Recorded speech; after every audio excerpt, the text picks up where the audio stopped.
I'm Ray Butts with Rocky Mountain ATV MC, and today we're working on a 2018 KTM 125SX. I've split the cases, I've got the crank pulled out. Well, now we need to pull the inner race off of this crank. KTM builds a special tool for it. We're getting it heated up here on a hot plate. Basically what it is, you get this is like a big heat sink.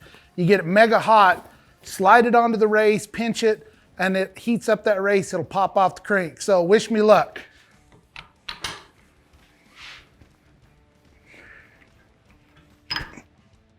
Okay, now we're going to reinstall the new inner race. We're going to reuse the tool, got it heated up on our hot plate. We're now going to slide it onto the new race and let that get it heated up just a little bit. What that's going to do is it's going to allow that thing to expand just enough that we should be able to just slide it onto this cold crank.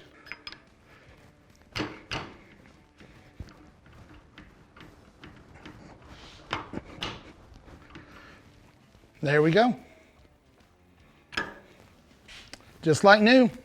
So it's easy as that. I mean, as somebody with the mechanical skills I have, I mean, they're pretty rudimentary, but even I can use this tool. We offer it on our website, Rocky Mountain ATV MC. Just go in there, you can buy it, get that inner race pulled off, you can change your crank and be up and running in no time. This is Ray Butts from Rocky Mountain ATV MC. We'll see you at the track.